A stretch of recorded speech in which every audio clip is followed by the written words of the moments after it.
Mon âme te rend gloire, Seigneur. Mon âme te rend toute la gloire, Jésus-Christ de Nazareth. Mon âme te célèbre parce que tu es bon.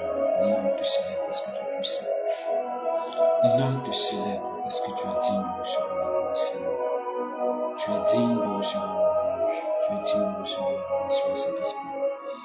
Mon âme te bénit parce que tu mérites d'être béni, Saint-Esprit. Tu mérites d'être béni, Saint-Esprit. Tu mérites d'être béni, Dieu de gloire. Tu mérites d'être béni, Seigneur. Je bénis ton Seigneur.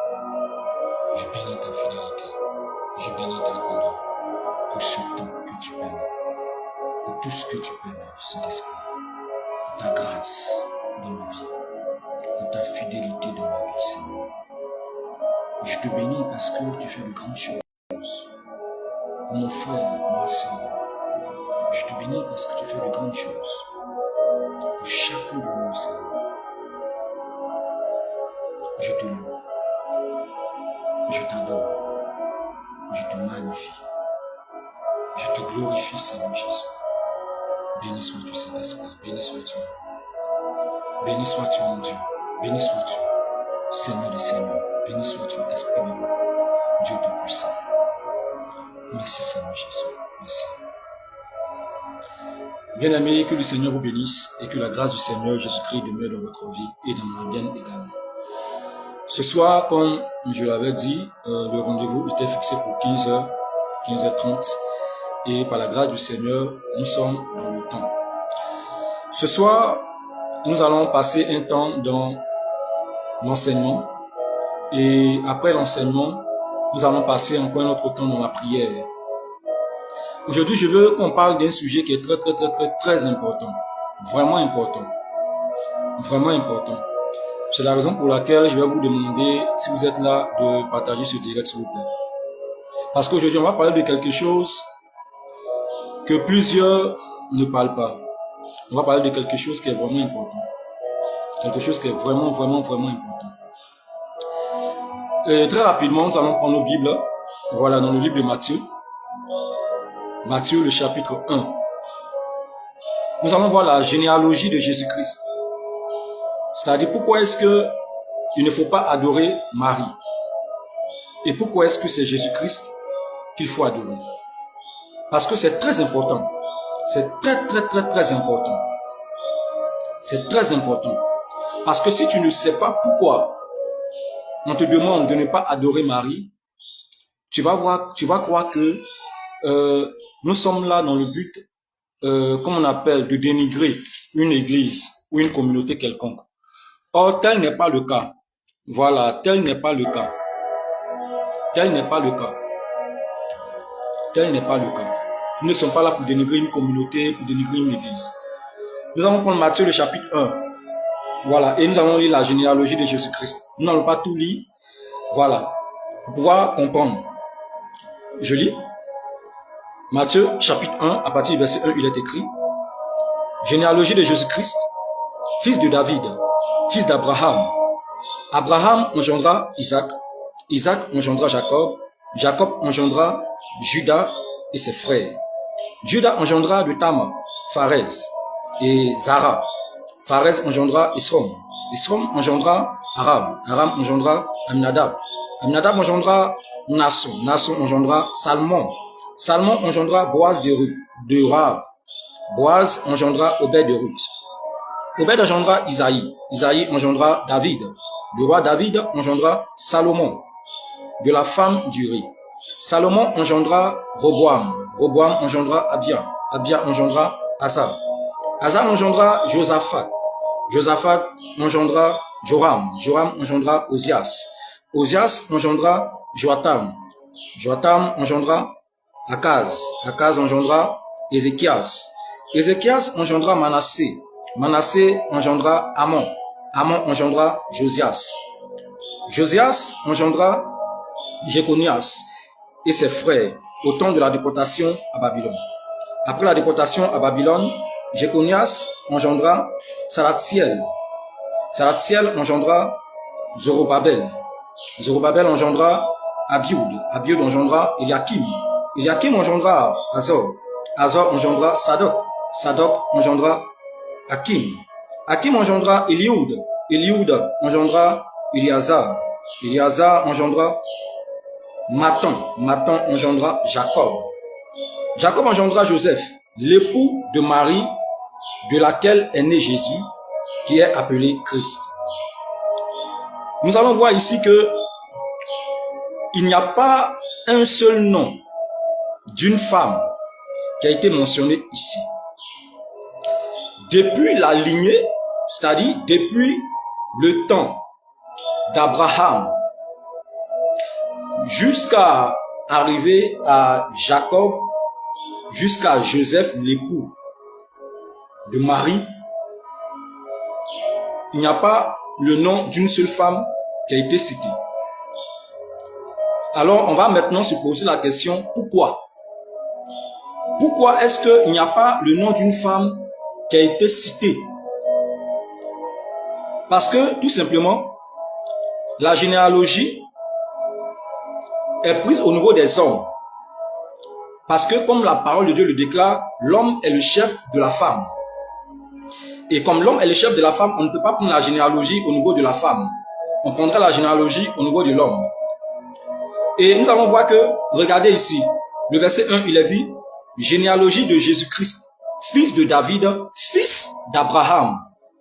Je souhaiterais qu'on retienne cette partie-là.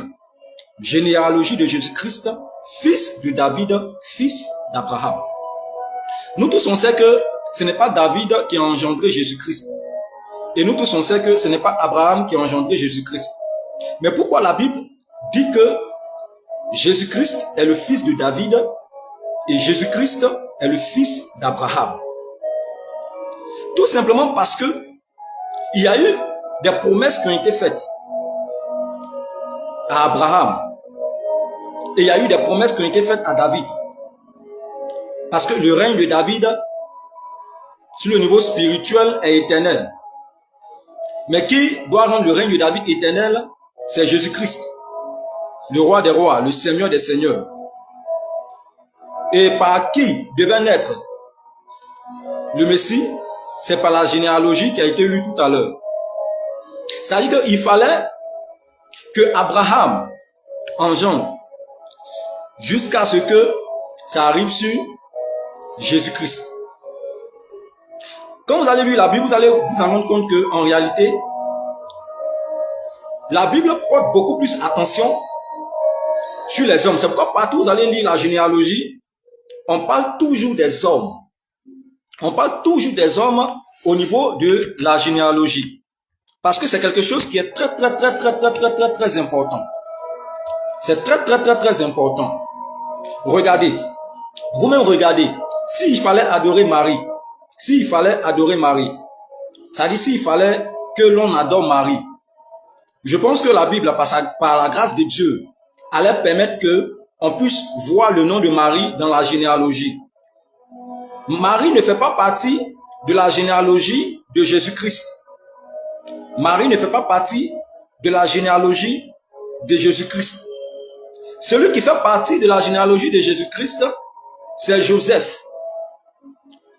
C'est Joseph qui fait partie de la généalogie de Jésus-Christ.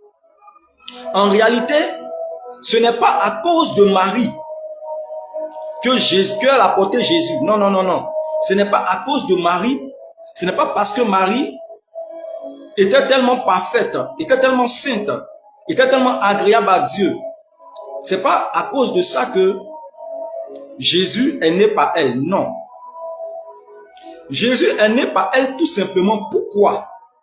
Parce que Joseph, celui par qui devait naître le Christ, c'est-à-dire celui par qui le Christ devait venir sur la terre, était tout simplement fiancé à Marie. Donc, si Joseph était fiancé à Marie, et que c'est par Joseph que Jésus-Christ devait venir sur la terre, parce que c'était en son temps, au temps de Joseph. Quand vous allez lire, vous allez voir 14 générations et 14 générations. C'est très important. C'est pourquoi je vais appeler les gens à méditer la parole de Dieu. Il ne faudrait pas qu'on se laisse berner par certains enseignements de certaines personnes.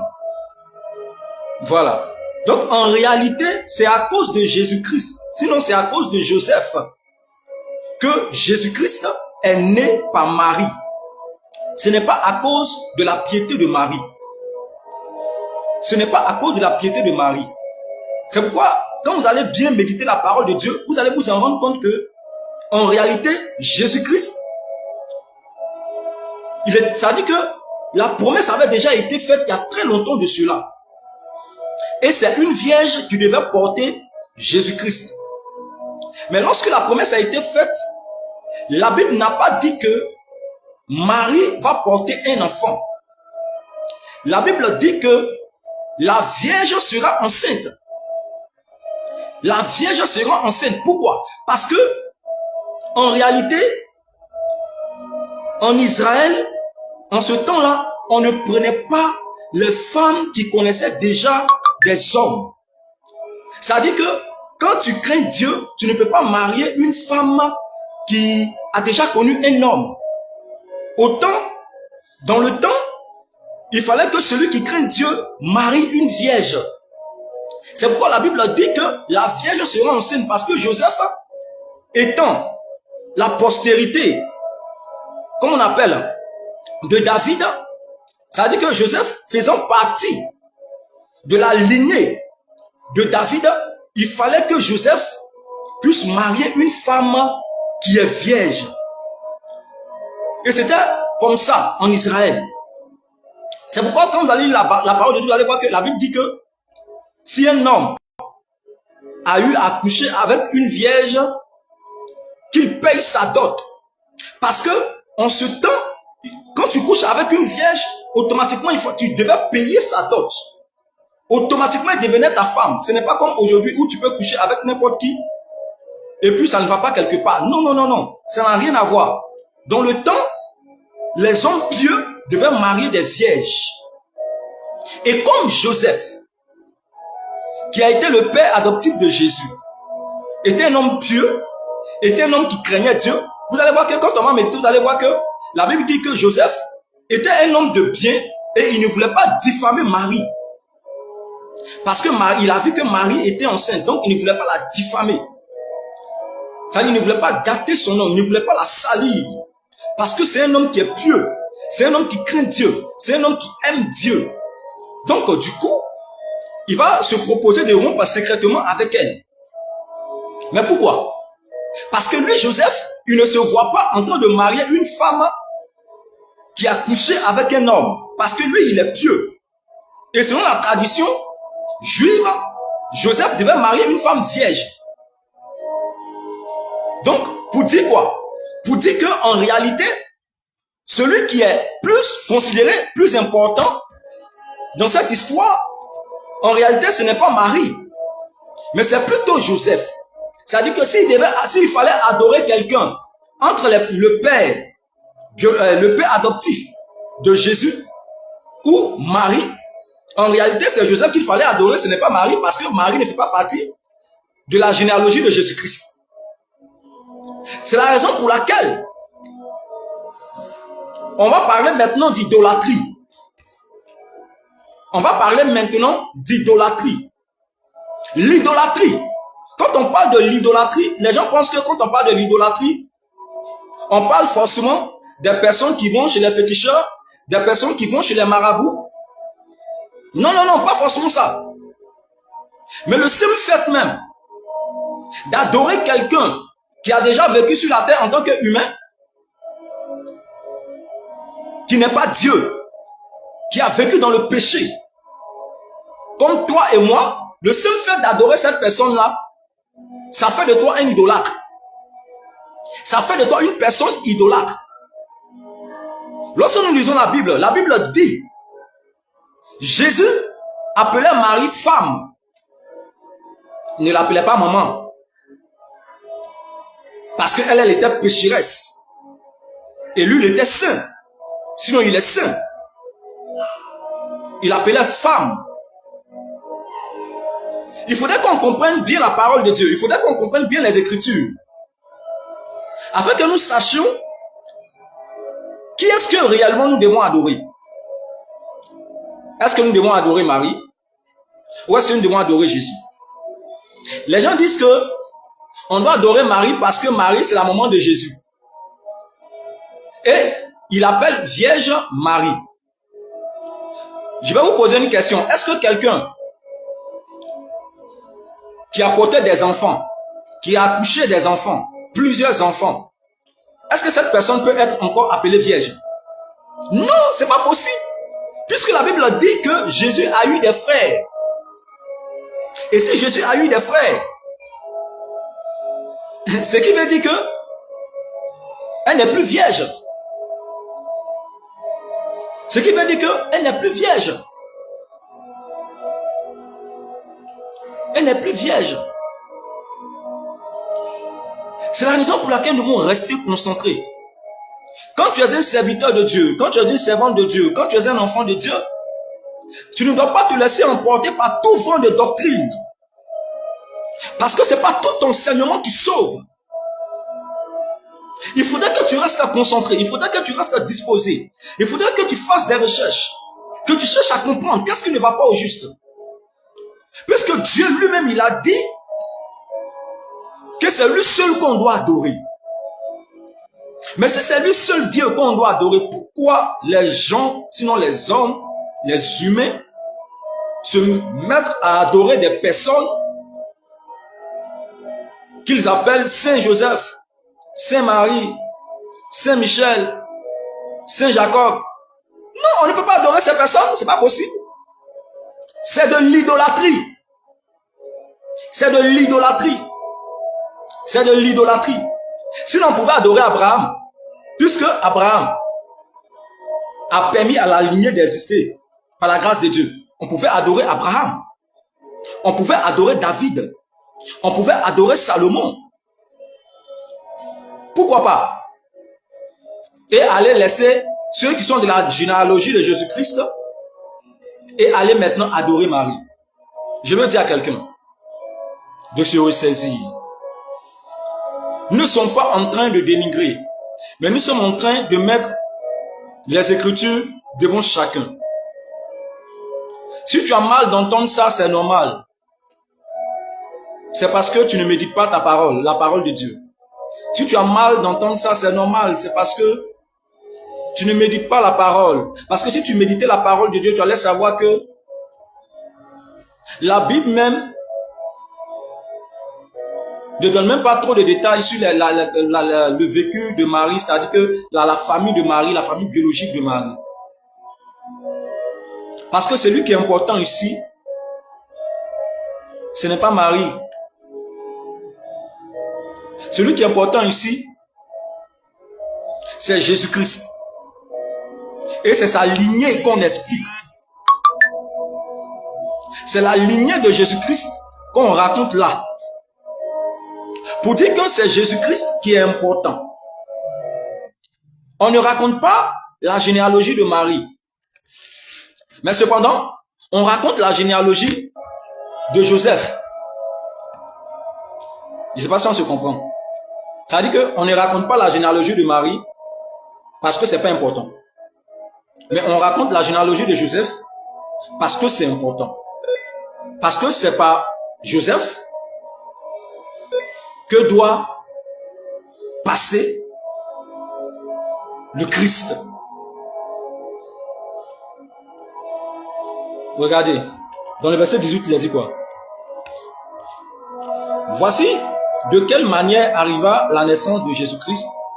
Marie, sa mère, ayant été fiancée à Joseph, se trouva enceinte par la vertu du Saint-Esprit, avant qu'ils n'eussent habité ensemble. Joseph, son époux, qui était un homme de bien et qui ne voulait pas la diffamer, se proposa de rompre secrètement avec elle. Comme il y pensait, voici un ange du Seigneur lui apparut en songe et dit: Joseph, fils de David. Comprenons quelque chose. Joseph, fils de David, ne crains pas de prendre avec toi Marie, ta femme, car l'enfant qu'elle a conçu vient du Saint-Esprit.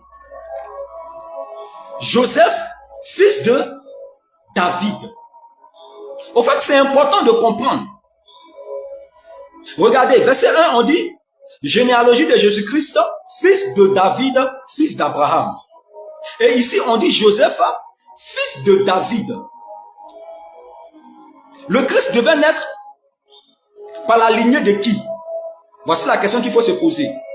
Est-ce que le Christ devait naître à cause de la lignée de Marie, ou est-ce que le Christ devait naître à cause de la lignée de Joseph? Sinon, à cause de la lignée d'Abraham, de David. Parce qu'il faudrait comprendre ça.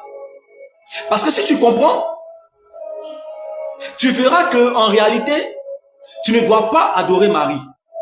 Tu verras que en réalité, c'est le Seigneur Jésus-Christ seul qu'il faut adorer. Parce que quiconque adore la créature au lieu du Créateur se fait idolâtre. C'est-à-dire devient idolâtre. Quiconque refuse d'adorer le Créateur et se met à adorer la créature, automatiquement devient idolâtre. C'est la raison pour laquelle il faut bien comprendre les Écritures. Nous ne sommes pas en train de parler d'une communauté. Non, pas du tout. Mais nous sommes en train de parler de la généalogie de Jésus-Christ. Si Joseph, qui est le père de Jésus, le père adoptif de Jésus, fait partie de la lignée de David, et ici même il est appelé fils de David. S'il est fils de David, alors il est fils d'Abraham. Ce qui veut dire que c'est par lui que le Christ doit naître et non par Marie. Donc comprenons les choses telles qu'elles sont. Ne mélangeons pas les choses. Ne créons pas de versets qui n'existent pas. Parce que nous qui enseignons la parole de Dieu, la Bible même le dit, nous serons jugés très sévèrement. Nous serons jugés très sévèrement. C'est la raison pour laquelle il nous est donné d'enseigner selon la parole de Dieu. Il nous est donné d'enseigner selon la parole de Dieu. Parce que c'est important d'enseigner selon la parole de Dieu. C'est très important d'enseigner selon la parole de Dieu. Marie était une pécheresse. Marie vivait dans le péché. Elle était pécheresse. Elle est née dans le péché. Elle a été conçue dans le péché. Aujourd'hui, on voit des filles vierges qui existent au milieu de nous, des filles qui ne connaissent pas des hommes. Est-ce que c'est pour autant qu'on va les adorer? Non. Puisque ce n'est même pas à cause de Marie que Jésus est né par elle, mais c'est plutôt à cause de Joseph. Est-ce que c'est pour autant qu'on va adorer Marie? Non. Marie ne doit pas être adorée, pas du tout. Le seul rôle qu'elle a joué, c'était de porter l'enfant Joseph, l'enfant Jésus, sinon. Excusez-moi. Le seul rôle qu'elle a joué, c'était de porter l'enfant Jésus. Parce que Jésus même était dans son sein là. Il savait des choses qu'elle-même ne connaissait pas. Il savait des choses qu'elle-même ne connaissait pas. Il était en elle, mais il n'avait point de péché en lui. Il était en elle, mais il n'avait point de péché en lui. Il était saint. Sinon, il est saint. Mais pourquoi laisser celui qui est saint et aller adorer celle qui est pécheresse? Est-ce qu'on peut associer Baal avec Dieu? Est-ce qu'on peut associer? On ne peut pas associer Baal avec Dieu. On ne peut pas prendre, comme on appelle, l'eau sale pour mélanger avec l'eau qui est propre. Est-ce qu'on peut mélanger les deux et puis cela va être consommable? Pas du tout. Soit tu adores Jésus, soit tu adores Marie. Parce que tu ne peux pas adorer les deux. C'est pas possible. Parce que si tu adores les deux, ça veut dire que tu n'adores pas Jésus. Parce que la Bible déclare que nul ne peut servir deux maîtres. Matthieu 6, 24. Nul ne peut servir deux maîtres. Soit il aimera l'un et s'attachera à l'autre, soit il méprisera l'un et aimera l'autre. Tu ne peux pas t'attacher à Marie et aller encore t'attacher à Jésus. C'est pas possible. Parce que Marie, en réalité, elle n'est pas spirituelle. Marie, elle n'est pas quittée au ciel pour rentrer dans le ventre de sa maman. Non. La mère de Marie était pécheresse. Son père était pécheur. Elle-même, elle était pécheresse. Elle n'était pas sainte. Et si elle n'est pas sainte, pourquoi adorer quelqu'un qui n'est pas sainte? Pourquoi adorer quelqu'un qui n'est pas sainte? Pourquoi adorer quelqu'un qui n'est pas sainte? C'est de ça qu'il est question. On ne peut pas adorer Marie, c'est pas possible.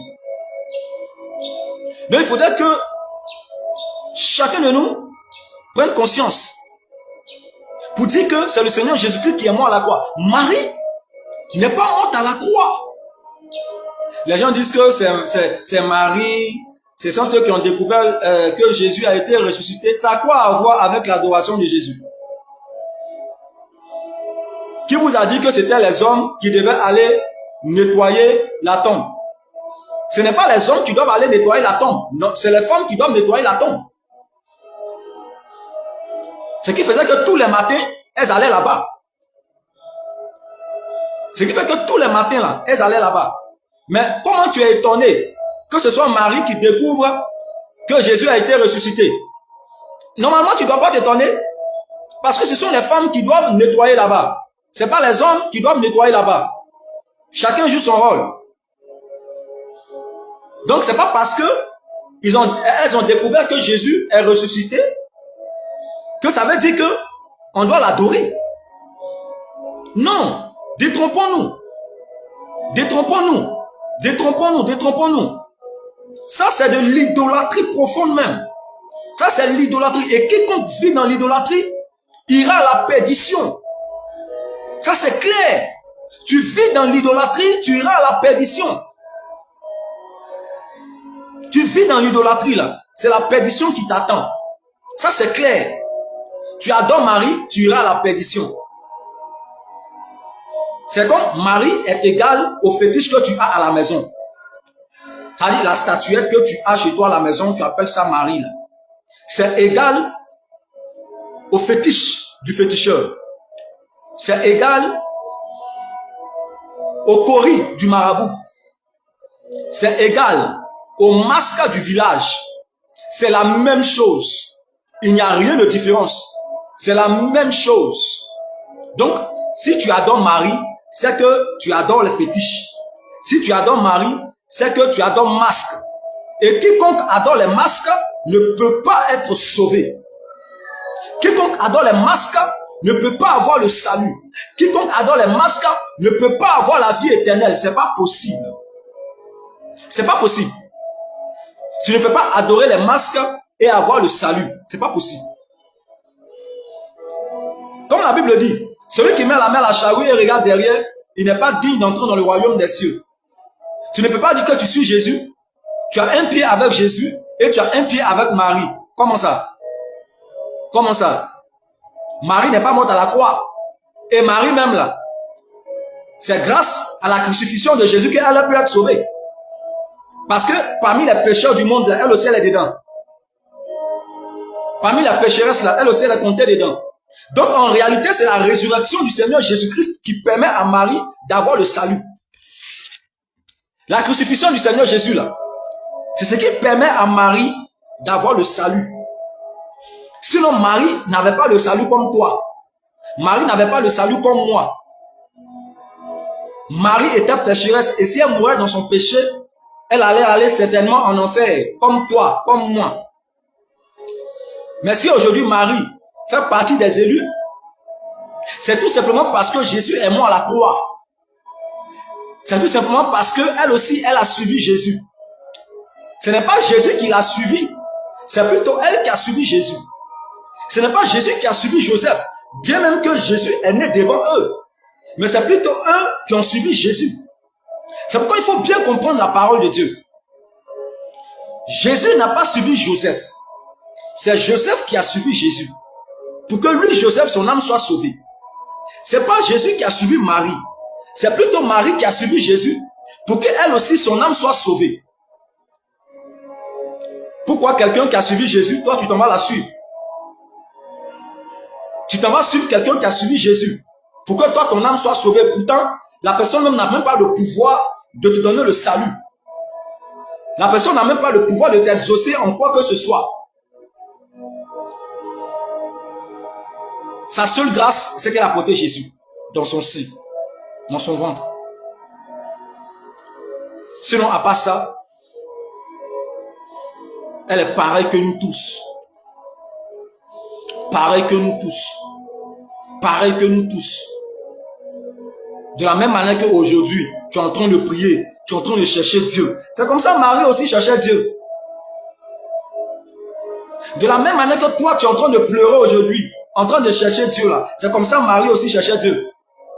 Donc faut pas, tu vas croire que Marie était tellement spirituelle, était tellement spéciale. C'est la raison pour laquelle Dieu a permis que Jésus naisse par elle. Non, c'est parce que Joseph l'avait prise pour femme, tout simplement.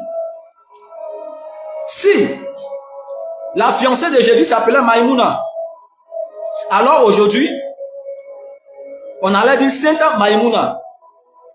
On allait dire Sainte Korotoumou. Si la mère de Jésus s'appelait Korotoumou, c'est comme ça on allait l'appeler. Sainte Korotoumou. Alors de vous à moi, soyons franches. Est-ce que quand vous lisez la parole de Dieu, je ne vous demande pas d'aller loin. Prenez seulement la généalogie de Jésus-Christ. Prenez seulement la généalogie de Jésus-Christ pour pouvoir mieux comprendre. La Bible a fait exprès. Sinon, le Seigneur a fait exprès. Pour qu'on puisse connaître la généalogie de Jésus-Christ. Pour qu'on sache réellement qui est-ce qu'il faut adorer. Puisqu'il allait avoir certainement ce genre de choses. Et le Seigneur le savait déjà. Le Seigneur le savait déjà. Qu'il allait avoir ce genre de choses.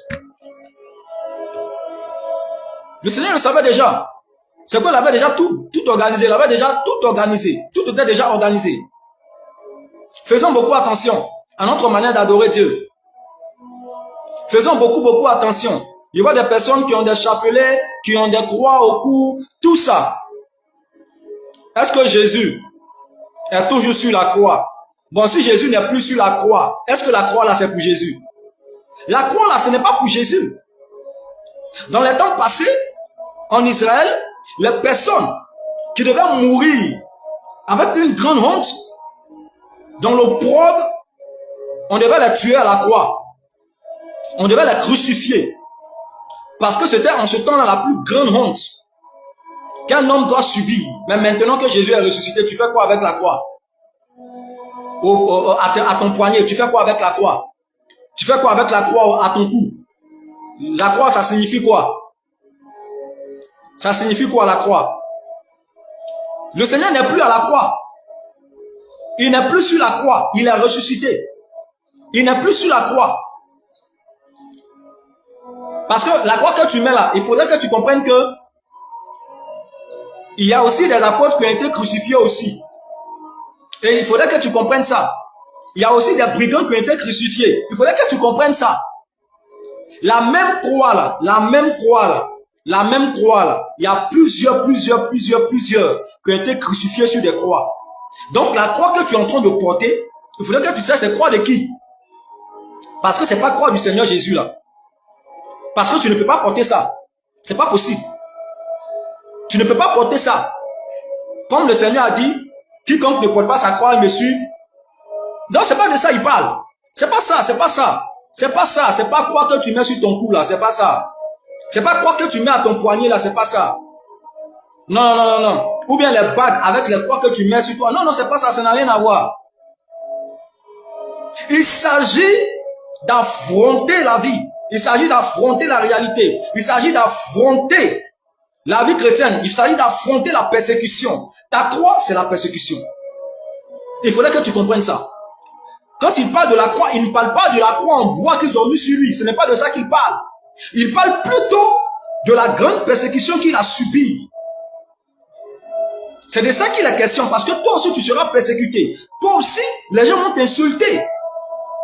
Les gens vont te dire des choses qui ne vont pas te plaire. Mais tu dois porter ta croix. C'est une obligation de porter ta croix. C'est ce qui est ta croix. La souffrance que tu as dans le Seigneur, là, c'est ce qui est ta croix. Ça veut dire que tu participes à la souffrance du Seigneur Jésus-Christ en acceptant ces souffrances que tu es en train de vivre aujourd'hui. Et tu dois être heureux de contribuer à sa souffrance. Tu dois être heureux Pourquoi? Parce que c'est une joie pour le Seigneur de voir quelqu'un qui est en train de porter sa croix pour le suivre. Regardons un peu, lorsque le Seigneur Jésus-Christ portait sa croix, les gardes, ils ont obligé quelqu'un à porter la croix de Jésus. La croix pesait, mais il a quand même porté la croix de Jésus. Il n'avait rien fait. Il n'avait rien fait. Il n'avait pas dit qu'il va porter la croix. Mais la Bible dit que ils l'ont forcé à porter la croix de Jésus. Mais est-ce que vous croyez qu'il s'agit de cette croix-là, porter la croix comme ça? Est-ce qu'il s'agit de ça? Parce que s'il s'agissait de ça, chacun allait avoir une grosse croix avec laquelle il va se promener ou elle va se promener tous les jours. Sinon, la croix que tu mets sur ton cou, ça ne pèse pas. Hein? Ça ne pèse pas. Et ça, c'est de l'idolâtrie. La croix que tu mets sur ton cou, là, c'est de l'idolâtrie. Il faudrait que tu comprennes ça. La croix que tu mets à ton poignet, c'est de l'idolâtrie. Il faudrait que tu comprennes ça. Il faudrait que tu saches que c'est de l'idolâtrie. Et si tu ne comprends pas, alors médite la parole de Dieu. Alors médite la Bible. Pour que tu saches qu'en réalité, c'est de l'idolâtrie. Que tu saches qu'en réalité, c'est de l'idolâtrie. Le Seigneur t'aime. Tu n'as pas besoin d'adorer Marie parce que le Seigneur t'aime. Oui. Tu dois accepter le Seigneur véritablement. Ça fait 15 ans que tu adores Marie. Ça fait 20 ans que tu adores Marie. Ça fait 30 ans que tu adores Marie. Est-ce que tu as déjà vu Marie quelque part? Est-ce que Marie t'a déjà parlé? Tu as déjà entendu la voix de Marie? En tout cas, si tu as déjà entendu la voix de Marie, c'est que c'est un démon qui t'a parlé. Parce que Marie ne peut pas te parler. Tu ne peux pas entendre la voix de Marie. Marie ne peut pas te parler. Tu ne peux pas voir Marie. Parce que Marie, tu ne peux pas la voir. Parce qu'elle n'est pas Dieu. Elle n'est pas omnipotent, omniscient, omniprésent. Donc si toi tu as déjà vu Marie, c'est que c'est un démon que tu as vu. Oui. Je me souviens, lorsque nous étions encore enfants, j'allais à l'église catholique. Et un jour, les gens ont couru depuis l'église. Marie est arrivée à l'église. Marie est arrivée à l'église et tu, faut nous voir, en train de courir pour aller à l'église, pour aller voir Marie. Oh, c'était un montage. Un montage. Je vous le dis. C'était un montage. Un vrai montage. Un vrai montage. C'est le moment de nous repentir. C'est le moment de nous repentir et d'accepter véritablement le Seigneur Jésus-Christ dans notre vie. En abandonnant l'idolâtrie. Arrêtons d'adorer Marie parce que ça va nous conduire en enfer. Arrêtons d'adorer Marie parce que ça va nous détruire. Arrêtons d'adorer Marie. Arrêtons d'adorer Marie. Arrêtons d'adorer Marie. Nous devons arrêter d'adorer Marie. Parce que c'est Jésus-Christ seul qui mérite notre adoration. C'est Jésus-Christ seul qui mérite notre adoration. Maintenant, je voudrais parler à quelqu'un. Si tu veux te plaindre de ce message, alors plains-toi au Seigneur. Ne te plains pas à moi. Parce que ce que tu dois savoir, c'est que c'est le Seigneur qui a permis que les écrits existent. Si tu veux te plaindre à quelqu'un, parle à Dieu. Donne réellement ton cœur à Dieu. Et le Seigneur va te révéler réellement ce qui se passe. L'idolâtrie qui est cachée derrière cette pensée. Cette pensée de vouloir adorer Marie. Cette pensée de vouloir porter les chaînes au cou. Cette pensée de vouloir porter les chaînes avec la croix. Comme si c'était Jésus-Christ qui était sur cette croix-là. Vous insultez notre Dieu. En le faisant, vous êtes en train d'insulter le Seigneur. Vous êtes en train de vous moquer du Seigneur. C'est que peut-être que vous ne savez pas. Vous êtes en train de vous moquer du Seigneur. Vous êtes en train d'insulter le Seigneur. Oui, vous êtes en train de l'insulter. Si vous ne le savez pas. Quand tu portes la croix sur ton cou, ça veut dire quoi? Est-ce que quand tu portes la croix sur ton cou, qu'est-ce que ça veut dire? Quand tu portes la croix, tu portes une chaîne et tu mets une croix devant, ça veut dire quoi? À ton avis, qu'est-ce que ça veut dire? Pourquoi autant des apôtres, ils ne portaient pas ça? Ou bien ça n'existait pas, ou bien eux-mêmes, ils ne pouvaient pas fabriquer ça? Bien sûr qu'ils pouvaient fabriquer ça, mais pourquoi ils n'ont pas fait ça? Pourquoi ils n'ont jamais fait ça? Pourquoi ils n'ont jamais parlé de Marie? Pourquoi ils n'ont jamais adoré Marie dans le passé? Autant des apôtres. Pourquoi Marie, lorsqu'ils ont reçu le Saint-Esprit, ce n'est pas elle qui a pris la parole. Si c'est elle, on devait adorer. Normalement, au lieu que ce soit Pierre qui prenne la parole, normalement, c'est Marie qui devait prendre la parole. Mais pourquoi est-ce que c'est Pierre qui a pris la parole? Et pourquoi est-ce que le Seigneur Jésus-Christ a déclaré, sur cette pierre, je bâtirai mon église? Pourquoi il n'a pas dit que, sur cette femme, je bâtirai mon église? Pourquoi il n'a pas dit que, sur Marie, je bâtirai mon église? L'église n'a pas été bâtie sur Marie. Donc, tous ceux qui adorent Marie doivent se repentir. Et je voulais dire quelque chose à quelqu'un. Marie que vous adorez, ce n'est pas Marie en réalité. Mais c'est un démon qui est appelé la reine du ciel. Et ça, plusieurs le savent déjà. Plusieurs le savent déjà. Plusieurs le savent déjà. Et je vais vous dire quelque chose. Marie que vous adorez là, c'est un démon qui est dans la Bible qu'on appelle Astarté. Quand vous allez lire la Bible, vous allez voir Astarté. Faites des recherches sur Astarté. Vous allez vous en rendre compte qu'en réalité, Astarté, c'est ce démon qui est appelé Marie. C'est la raison pour laquelle Marie ne doit pas être adorée.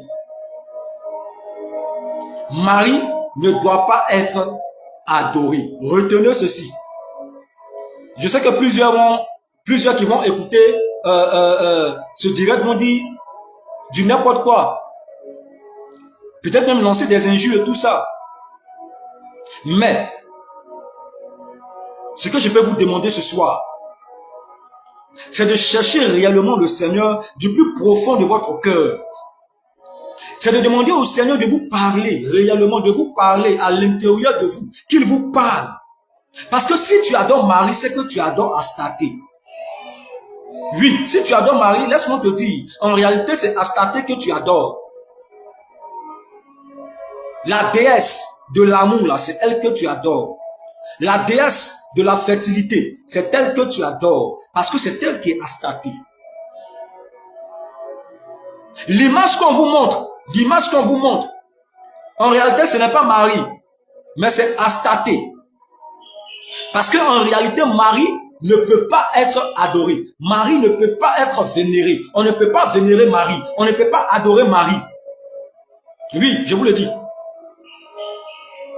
Sinon, si on devait le faire, il y a longtemps que les apôtres avaient fait ça.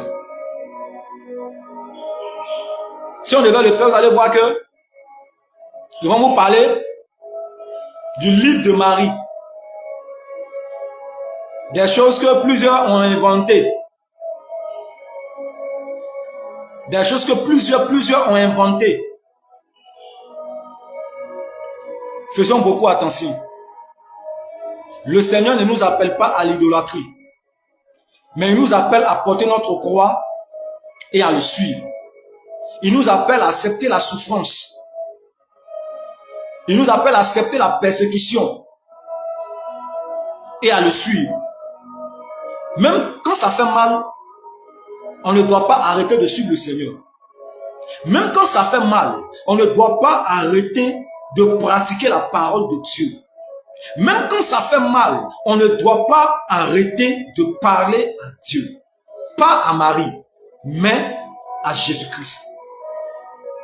Parce que Marie ne peut pas répondre à quelqu'un. C'est Jésus-Christ qui répond. La preuve, Marie n'a jamais enseigné à quelqu'un comment prier. Marie n'a jamais enseigné à quelqu'un comment faire ceci, comment faire cela. Les gens disent que non, c'est parce que Marie a dit à Jésus de multiplier le vin. En réalité, c'est pas parce que Marie lui a donné un ordre. Non, non, non, non, non. Ça n'était pas un ordre. Quand vous allez méditer la parole de Dieu, vous allez vous en rendre compte qu'en réalité, c'était un plan de Dieu. Pour que le premier miracle soit le changement d'eau en vin. C'était un plan de Dieu. C'était un plan de Dieu. Mais ça, c'est encore un autre message que un autre jour, nous allons développer. Mais ce que nous devons retenir ce soir, c'est que Marie ne doit pas être adorée parce qu'elle ne fait même pas partie de la lignée d'Abraham. De la lignée, sinon, de David. Non, non, non, non. Elle ne fait pas partie de la lignée de David. Il y avait beaucoup de Juifs en Israël. Il y avait beaucoup de Juifs en Israël. Il y avait beaucoup de Juifs en Israël. Mais c'est pas la lignée d'Abraham que Jésus devait naître. Sinon, la Bible allait parler des parents de Marie. La Bible allait parler des parents de Marie. La Bible allait donner les détails sur les parents de Marie, sur la vie de Marie. La Bible a parlé plus ou moins de Joseph. Mais pourquoi la Bible ne parle pas des parents de Marie? Puisque, en réalité, si c'est Marie qu'on devait adorer, la Bible devait parler des parents de Marie. Faisons attention, répentons-nous véritablement. Répentons-nous sincèrement. Nous avons besoin de repentance, je vous assure mes frères et sœurs. Nous avons vraiment besoin de repentance. Nous avons vraiment besoin de nous repentir. Nous avons vraiment besoin de nous repentir. Parce que si vous savez ce qui est caché derrière cette idolâtrie, vous allez pleurer à chaudes larmes. Vous allez pleurer à chaudes larmes. Vous allez pleurer à chaudes larmes pour demander pardon au Seigneur. Repentons-nous véritablement. Pour finir, nous allons méditer sur un autre verset. Pour que nous comprenions que Marie ne doit pas être adorée. Et que c'est Jésus-Christ seul qui doit être adoré. Prenons le livre de Jean. Jean le chapitre 1.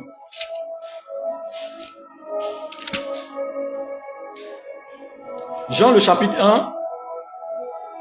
À partir du verset 1 que je lis. Au commencement était la parole. Et la parole était avec Dieu. Et la parole était Dieu.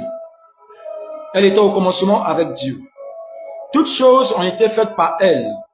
Et rien de ce qui a été fait n'a été fait sans elle.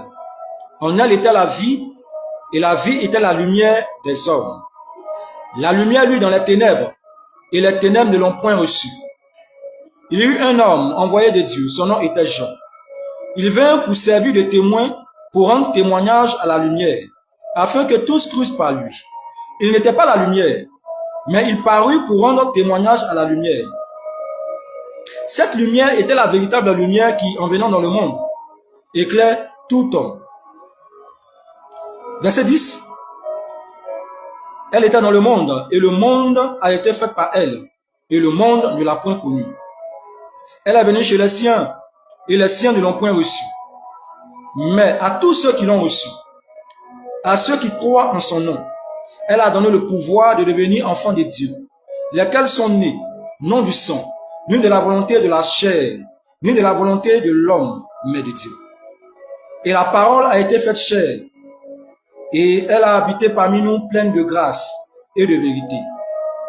Et nous avons contemplé sa gloire, une gloire comme la gloire du Fils unique venu du Père. Jean lui a rendu témoignage, et s'est écrié, c'est celui dont j'ai dit, celui qui vient après moi m'a précédé car il était avant moi. Et nous avons tous reçu de sa plénitude et grâce pour grâce. Car la loi a été donnée par Moïse. La grâce et la vérité sont venues par Jésus-Christ. Amen. Donc, la grâce et la vérité sont venues par Jésus-Christ.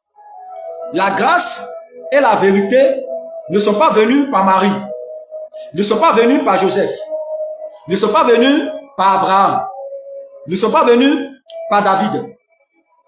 Mais la grâce et la vérité sont venues par Jésus-Christ. Alors, qui doit être adoré? Jésus, celui par qui est venue la grâce et la vérité, celui par qui, à cause de qui, aujourd'hui nous sommes sauvés par grâce, ou Marie, qui elle aussi est sauvée par grâce. C'est à vous de faire votre choix. Soit vous